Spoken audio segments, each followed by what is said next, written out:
Okay, അപ്പോൾ നമ്മൾ ഇന്ന് ചെയ്യാൻ പോകുന്നത് ഇന്നലെ പഠിച്ച പാത്ത് ജനറേഷൻ പ്രോബ്ലത്തിൻ്റെ പ്രൊസീജിയറിൻ്റെ ഒരു പ്രോബ്ലമാണ്. ഇന്നലെ നമ്മൾ അതിൻ്റെ പ്രൊസീജിയറായിരുന്നു പഠിച്ചത്. ഇന്ന് അത് വെച്ചിട്ടുള്ളൊരു പ്രോബ്ലം.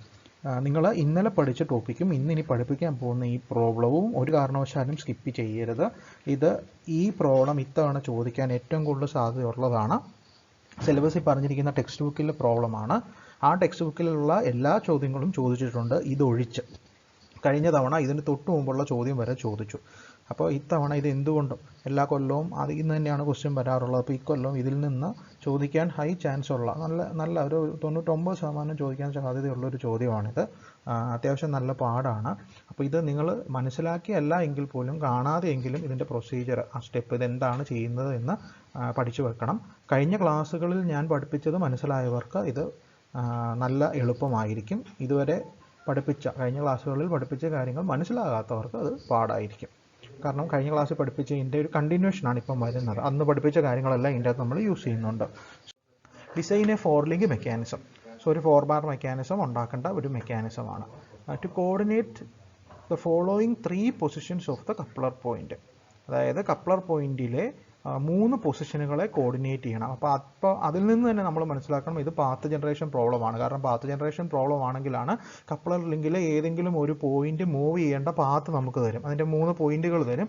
ആ പോയിന്റുകളിലൂടെ കപ്ലർ ലിങ്ക് പോകുന്ന രീതിയിൽ മെക്കാനിസം ഡിസൈൻ ചെയ്യുക എന്നാണ് നമ്മളോട് ചോദിച്ചിരിക്കുന്നത്.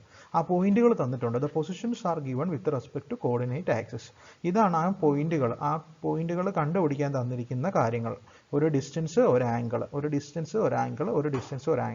സോ ഇത് ഒരു പോയിന്റിൻ്റെ, ഇത് രണ്ടാമത്തെ പോയിന്റിൻ്റെ, ഇത് മൂന്നാമത്തെ പോയിന്റിൻ്റെ, അങ്ങനെ 3 കോർഡിനേറ്റ്സുകൾ തന്നിട്ടുണ്ട്. The angular displacement of input link are to be θ12 is equal to 30 degree and θ13 is equal to 70 degree. അതായത് ഇൻപുട്ട് ലിങ്ക് ഫസ്റ്റ് പൊസിഷനിൽ നിന്നും സെക്കൻഡ് പൊസിഷനിലേക്ക് പോകുമ്പോൾ കവർ ചെയ്യുന്ന ആംഗിൾ 30 ഡിഗ്രിയും ഇൻപുട്ട് ലിങ്ക് ഫസ്റ്റ് പൊസിഷനിൽ നിന്നും തേർഡ് പൊസിഷനിലേക്ക് പോകുമ്പോൾ കവർ ചെയ്യുന്ന ആംഗിൾ 70 ഡിഗ്രിയുമാണ് എന്നാണ് പറഞ്ഞിരിക്കുന്നത്. ഇത്രയും കാര്യങ്ങളാണ് തന്നിരിക്കുന്നത്. സോ ഫസ്റ്റ് സ്റ്റെപ്പ് എന്ന് പറയുന്നത് ആ പോയിന്റുകൾ ലൊക്കേറ്റ് ചെയ്യുക എന്നുള്ളതാണ്. ആ പോയിന്റുകൾ ലൊക്കേറ്റ് ചെയ്യാൻ ആ പോയിന്റുകൾക്ക് ഞാനിപ്പോൾ ഒരു arbitrary name ഇടുവാണ്. E1, E2, E3. E1, E2, E3 എന്ന് പറയുന്ന പോയിന്റുകളാണ് നമുക്ക് കണ്ടുപിടിക്കേണ്ടത്. സോ ആ കോർഡിനേറ്റുകൾ എങ്ങനെ ഉപയോഗിക്കാമെന്ന് കാണിച്ചു തരാം. ഒരു ആക്സിസ് വരയ്ക്കുക, അത് എക്സ് ആൻഡ് വൈ ആക്സിസ് വരയ്ക്കുക. അതിൽ ഫസ്റ്റ് പോയിന്റ് നമ്മൾ കണ്ടുപിടിക്കാൻ പോവാണ്. ഫസ്റ്റ് പോയിന്റ് കണ്ടുപിടിക്കാൻ വേണ്ട കാര്യങ്ങളാണ് ഈ തന്നിരിക്കുന്ന R1ഉം α1ഉം, ഒരു ഡിസ്റ്റൻസും ഒരു ആംഗിളും. സോ ഫസ്റ്റ് പ്രൊട്രാക്ടർ ഉപയോഗിച്ച് ഈ തന്നിരിക്കുന്ന ആംഗിൾ എത്രയാണോ 75 ഡിഗ്രി α1 പ്രൊട്രാക്ടറിൽ മെഷർ ചെയ്യുക. 75 ഡിഗ്രി മെഷർ ചെയ്തിട്ട് ഒരു ലൈറ്റ് ലൈൻ വരയ്ക്കുക.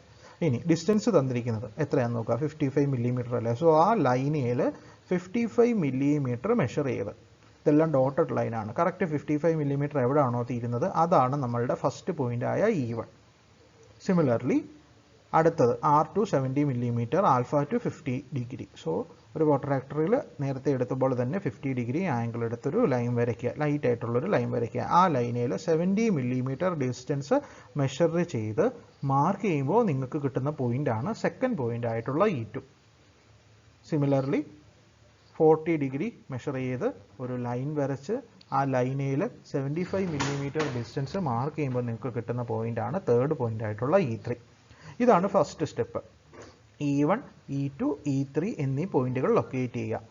ഈ പോയിൻ്റാണ് നമ്മളുടെ കപ്ലർ പോയിന്റ്. കപ്ലറിലുള്ള ഒരു പോയിന്റ് മൂവ് ചെയ്യേണ്ട, ആ കപ്ലർ ലിങ്കിലുള്ള ഒരു പോയിന്റ്, അതിൻ്റെ ഫസ്റ്റ് പൊസിഷൻ ഇവിടെ വരണം, രണ്ടാമത് അതിൻ്റെ പൊസിഷൻ ഇവിടെ വരണം, മൂന്നാമത് അതിൻ്റെ പൊസിഷൻ ഇവിടെ E3യിൽ വരണം. സോ ഇതാണ് നമുക്ക് ഉണ്ടാക്കേണ്ടത്. ഇങ്ങനെയുള്ളൊരു മെക്കാനിസമാണ് നമുക്ക് ഉണ്ടാക്കേണ്ടത്. ഓക്കെ,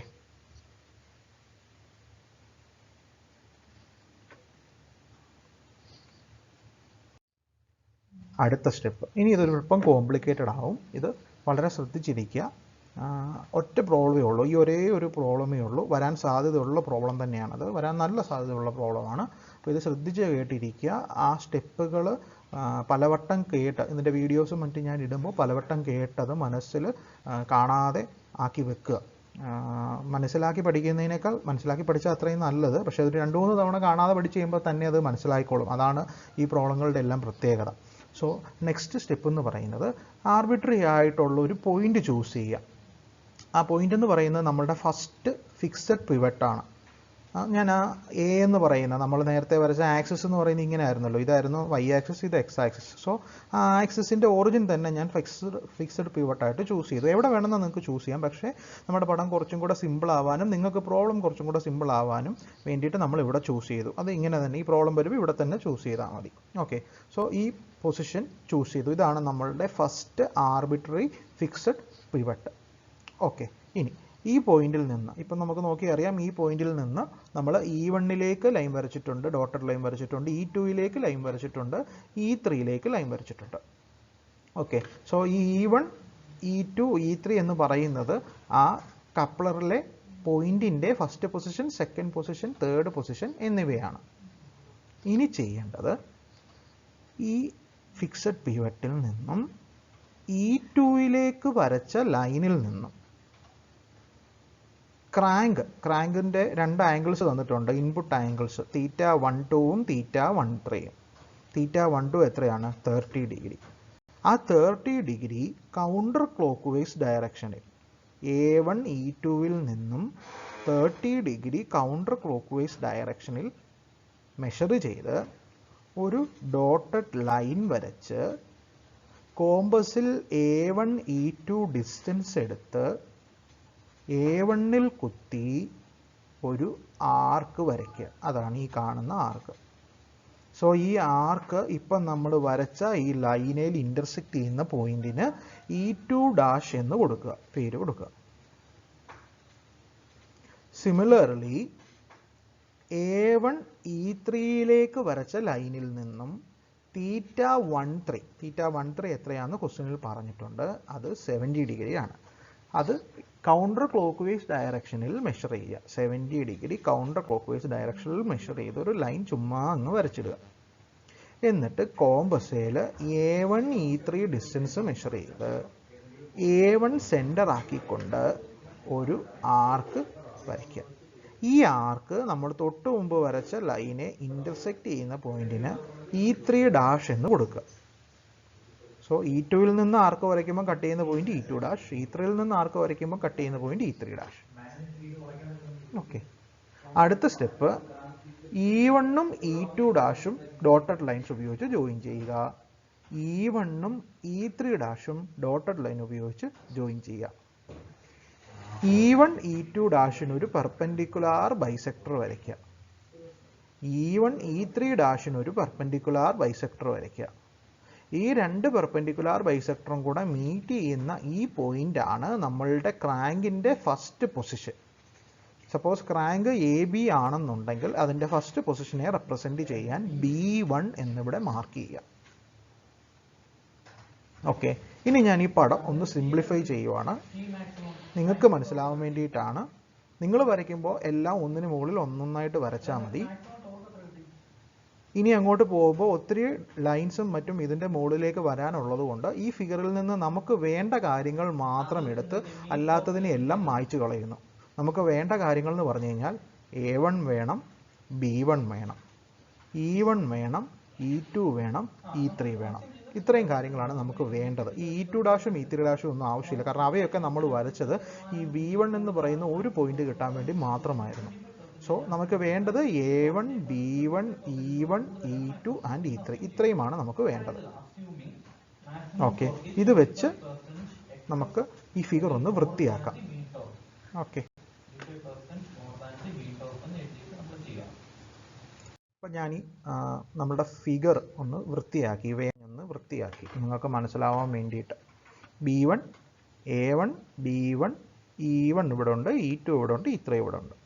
ഓക്കെ, ഇതായിരുന്നു നമ്മൾ തൊട്ട് മുമ്പ് നിർത്തിയ സ്റ്റേജ് എന്ന് പറയുന്നത്. ഇനി നിങ്ങൾ ചെയ്യേണ്ടത് ഈ A1, B1 ആണ് ക്രാങ്കിൻ്റെ ഇനീഷ്യൽ പൊസിഷൻ. ക്രാങ്ക് ഇനീഷ്യൽ പൊസിഷനിൽ നിന്നും കറങ്ങുന്ന ആംഗിളുകളായ θ12ഉം θ13ഉം തന്നിട്ടുണ്ട്. θ12 എന്ന് പറഞ്ഞു കഴിഞ്ഞാൽ ക്രാങ്ക് ഇനീഷ്യൽ പൊസിഷനിൽ നിന്നും സെക്കൻഡ് പൊസിഷനിലേക്ക് എത്തുമ്പോൾ കവർ ചെയ്യുന്ന ആംഗിൾ. സോ ഈ ഇനീഷ്യൽ പൊസിഷനിൽ നിന്നും θ12 മെഷർ ചെയ്യാം. എത്രയാണ് θ12? 30 ഡിഗ്രി. 30 ഡിഗ്രി ക്ലോക്ക് വൈസ് ഡയറക്ഷനിൽ മെഷർ ചെയ്യുക. കാരണം നമ്മളോട് പറഞ്ഞിട്ടുണ്ടത് ക്ലോക്ക് വൈസിലാണ് കറങ്ങുന്നതെന്ന് പറഞ്ഞിട്ടുണ്ട്. അതുകൊണ്ടാണ് നമ്മൾ ക്ലോക്ക് വൈസിലേക്ക് മെഷർ ചെയ്യുന്നത്. സപ്പോസ് ഇത് പറഞ്ഞിട്ടില്ല എങ്കിലും ക്ലോക്ക് വൈസിലേക്ക് തന്നെയാണ് എടുക്കേണ്ടത്. ഓക്കെ, അത് അസ്യൂം ചെയ്യുന്നതാണ്. സോ എന്നിട്ട് നമ്മൾ ക്രാങ്കിൻ്റെ സെക്കൻഡ് പൊസിഷൻ വരച്ചു, അതാണ് B2, അതിന് B2 എന്ന് കിട്ടും. സിമിലർലി ക്രാങ്കിൻ്റെ ഇനീഷ്യൽ പൊസിഷനിൽ നിന്നും θ13 ആയ 70 ഡിഗ്രി ക്ലോക്ക് വൈസിൽ വരച്ച് ക്രാങ്കിൻ്റെ മൂന്നാമത്തെ പൊസിഷൻ A1 B3 കണ്ടുപിടിക്കാം. അങ്ങനെ നമുക്ക് ക്രാങ്കിൻ്റെ 3 പൊസിഷനുകൾ കിട്ടി. എന്താ അത്? A1 B1, A1 B2 and A1 B3, ഇങ്ങനെ 3 പൊസിഷൻസ് കിട്ടി. ഓക്കെ, ഇത്രയാണ് അടുത്ത സ്റ്റെപ്പ് എന്ന് പറയുന്നത്. Next step join B1 E1. B1ഉം E1ഉം ജോയിൻ ചെയ്യുക, B2ഉം E2ഉം ജോയിൻ ചെയ്യുക, B3യും E3യും ജോയിൻ ചെയ്യുക. ഓക്കെ, A1 എന്ന് പറയുന്ന ഫസ്റ്റ് ഫിക്സഡ് പിവറ്റ് ഇവിടെ കിടപ്പുണ്ട്. D1 നിങ്ങൾക്ക് ഇഷ്ടമുള്ളവിടത്ത് ചൂസ് ചെയ്യാം, അസ്യൂം ചെയ്യാം. നിങ്ങൾക്ക് ഇഷ്ടമുള്ള ലൊക്കേഷൻ, മിക്കവാറും ക്വസ്റ്റ്യനിൽ പറഞ്ഞിട്ടുണ്ടാവില്ല, അപ്പം പറഞ്ഞിട്ടില്ലെങ്കിൽ നിങ്ങൾക്ക് ചൂസ് ചെയ്യാം, പറഞ്ഞിട്ടുണ്ടെങ്കിൽ അവിടെ എടുക്കാം. അപ്പം നിങ്ങൾക്ക് A1 കിട്ടി, D1 കിട്ടി, B1 E1 കിട്ടി, B2 E2 കിട്ടി, B3 E3 കിട്ടി. ഇനി അങ്ങോട്ട് ഈ പ്രോബ്ലം എന്ന് പറയുന്നത് നമ്മൾ കഴിഞ്ഞ ക്ലാസ്സുകളിൽ ചെയ്ത motion generation problem with specified position of fixed pivot, അതേ പ്രൊസീജിയറാണ്. നോക്കാം എന്താണത്. ഒരു ലിങ്കിൻ്റെ 3 പൊസിഷൻ തന്നിട്ടുണ്ട്, B1 E1, B2 E2, B3 E3. Fixed pivot A1 D1, ഇത്രയും തന്നിട്ടുണ്ട്. ഇത് motion generation problem with specified positions of fixed pivot, അതാണ്. അപ്പോൾ അതിൻ്റെ പ്രൊസീജിയർ എന്താണ്? Form a triangle. How? By joining. Join B2 and D1, join E2 and D1. അപ്പം നമുക്കൊരു triangle കിട്ടും. എന്താ അത്? ട്രയാങ്കിൾ E2 B2 D1 കിട്ടും. കോമ്പസിൽ B2 D1 ഡിസ്റ്റൻസ് എടുത്ത് B1ൽ കുത്തി ഒരു ആർക്ക് കട്ട് ചെയ്യുക. കോമ്പസിൽ E2 D1 ഡിസ്റ്റൻസ് എടുത്ത് E1ൽ കുത്തി ഒരു ആർക്ക് കട്ട് ചെയ്യുക. സോ ഈ 2 ആർക്കുകളൂടെ ഇന്റർസെക്ട് ചെയ്യുന്ന പോയിന്റ് ആണ് D2. അപ്പോൾ നമുക്ക് D1ഉം D2ഉം കിട്ടി. ഓക്കെ, ഇതുപോലെ തന്നെ മറ്റൊരു ട്രയാങ്കിൾ ഉണ്ടാക്കുക. അതേതാണ്? ഇതെല്ലാം കഴിഞ്ഞ തവണ എനിക്ക് തോന്നി ഇതിപ്പോൾ നമ്മൾ 3ാമത്തെ തവണയാണ് ഈ സ്റ്റെപ്പുകൾ പറയുന്നത്. അപ്പോൾ അതുകൊണ്ടാണ് ഞാൻ കുറച്ച് വലിയ എക്സ്പ്ലനേഷൻ പോകുന്നില്ല, എന്നാൽ മിനിമം എക്സ്പ്ലനേഷൻസ് തരുന്നുമുണ്ട്. നമ്മൾ 3 തവണ ഈ സ്റ്റെപ്പുകൾ നമ്മൾ യൂസ് ചെയ്തിട്ടുണ്ട് കഴിഞ്ഞ ക്ലാസ്സുകളിൽ. സോ വീണ്ടും അടുത്ത ട്രയാങ്കിൾ ഏതാ? അത് form a triangle by joining B3 and D1, then E3 and D1. അപ്പം നമുക്ക് കിട്ടുന്ന ട്രയാങ്കിൾ ആണ് E3 B3 D1. കോമ്പസിൽ B3 തൊട്ട് D1 വരെയുള്ള ഡിസ്റ്റൻസ് എടുത്ത് ഇവിടെ കുത്തി, നമ്മളുടെ B1ൽ കുത്തി ഒരു ആർക്ക് കട്ട് ചെയ്യുക. കോമ്പസിൽ E3 തൊട്ട് D1 വരെയുള്ള ഡിസ്റ്റൻസ് മെഷർ ചെയ്ത് E1ൽ കുത്തി ആർക്ക് കട്ട് ചെയ്യുക. ഈ 2 ആർക്കും കൂടെ ഇന്റർസെക്ട് ചെയ്യുന്ന പോയിന്റ് ആണ് D3. അപ്പം നമുക്ക് D1ഉം D2ഉം കിട്ടി, D2ഉം D3യും കിട്ടി. അടുത്ത സ്റ്റെപ്പ് എന്താ? Join D1 D2, then D2 D3, രണ്ടും ജോയിൻ ചെയ്യുക യൂസിങ് സ്ട്രേറ്റ് ലൈൻ. അടുത്ത സ്റ്റെപ്പോ? D1 D2 ജോയിൻ ചെയ്ത സ്ട്രേറ്റ് ലൈൻ ഒരു പെർപെൻഡിക്കുലാർ ബൈസെക്ടർ വരയ്ക്കുക. D2 D3 ജോയിൻ ചെയ്ത ലൈൻ ഒരു പെർപെൻഡിക്കുലാർ ബൈസെക്ടർ വരയ്ക്കുക. അതാണ് അടുത്ത സ്റ്റെപ്പ്. അതിപ്പോൾ കാണിച്ചു തരാം. D1 D2 ജോയിൻ ചെയ്ത ലൈൻ ഒരു perpendicular bisector, D2 D3 join ചെയ്ത ലൈൻ ഒരു പെർപെൻഡിക്കുലാർ ബൈസെക്ടർ. ഈ 2 പെർപെൻഡിക്കുലാർ ബൈസെക്ടറും കൂടെ മീറ്റ് ചെയ്യുന്ന പോയിന്റിനെ നമ്മൾ C1 എന്ന് വിളിക്കുന്നു. പരിപാടി തീർന്നു, പ്രോബ്ലം തീർന്നു. ഇനി നമ്മളുടെ ഫോർവേഡ് മെക്കാനിസം എന്ന് പറയുന്നത് ഇതാ. ഇത് A1 ഫസ്റ്റ് ഫിക്സഡ് പിവറ്റ്, ഇത് D1, ഇത് സെക്കൻഡ് ഫിക്സഡ് പിവറ്റ്. ഇവിടെ B1 ഉണ്ട്, A1 B1, പിന്നെ ഇതാ ഇവിടെ C1 ഉണ്ട്, പിന്നെ നേരെ D1. അപ്പോൾ നിങ്ങൾ ചോദിക്കും അപ്പോൾ E1 ഇല്ലേ എന്ന്. E1 നമുക്കൊരു ടെർണറി ലിങ്കിൻ്റെ പാർട്ടായിട്ട് എടുക്കാം. അപ്പോൾ എങ്ങനെ വരും? B1 E1 C1, അതൊരു ടെർണറി ലിങ്കായിട്ട് ഒരു ട്രയാങ്കിൾ ആയിട്ട് ഇവിടെ കിടക്കും. അപ്പോൾ നമ്മുടെ ഫോർവേഡ് മെക്കാനിസം ഏതാ? A1 B1, B1 C1 C1 D1 കാണിച്ചു തരാം. തൊട്ടപ്പുറത്തെ ഫിഗറിലുണ്ട്. ഇതാണ് നമ്മളുടെ mechanism. A1 B1 B1 C1 C1 D1. ഈ E1 എന്ന് പറയുന്നത് ഈ ഒരു ടെർണറി ലിങ്കിൻ്റെ പാർട്ടാണ്.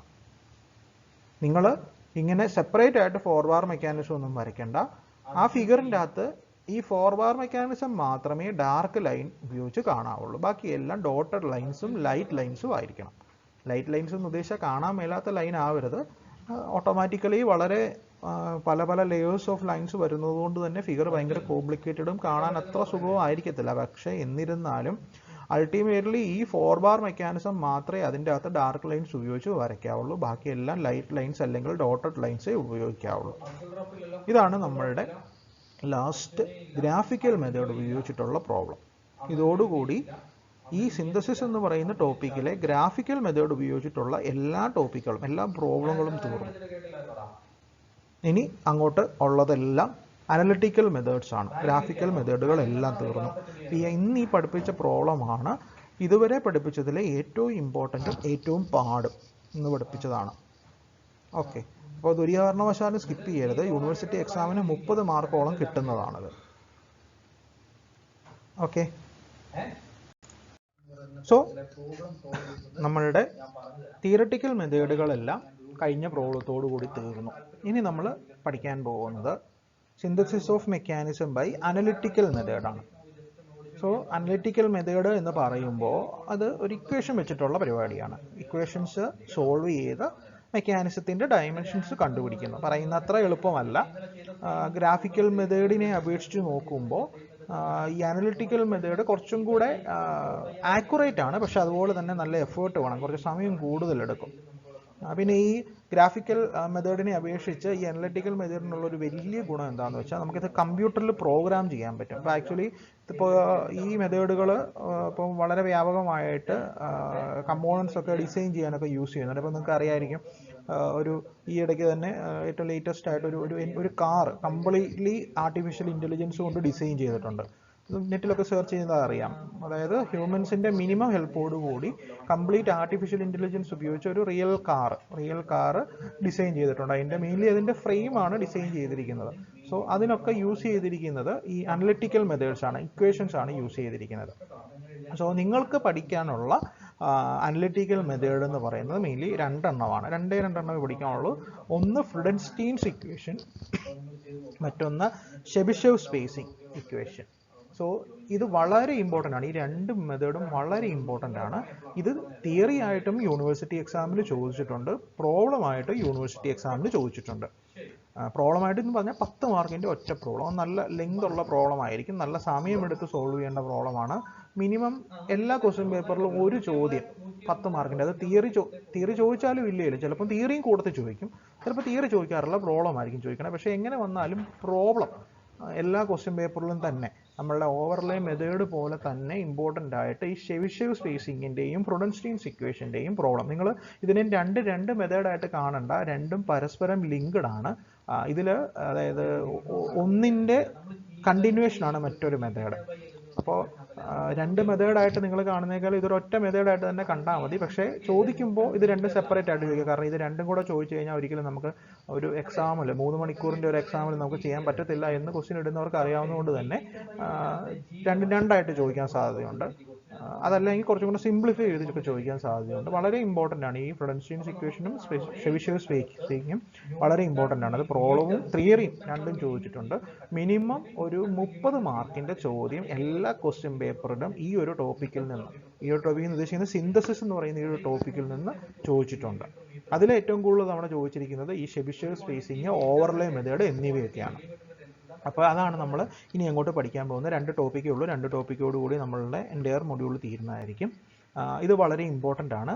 പാടൊന്നുമല്ല. ഇതുവരെ പഠിച്ച ഇപ്പോൾ ഗ്രാഫിക്കൽ മെത്തേഡൊക്കെ വെച്ച് നോക്കുമ്പോഴത്തേനും എല്ലാം കൂടെ വരച്ച് കഴിഞ്ഞ് കഴിയുമ്പോഴത്തേനും പരസ്പരം ഓവർലാപ്പ് ചെയ്ത് കിട്ടുന്ന ഫിഗർ കണ്ടു കഴിയുമ്പോഴത്തേനും പേടിച്ചു പോകുന്ന ടൈപ്പുള്ള പാടൊന്നുമല്ല.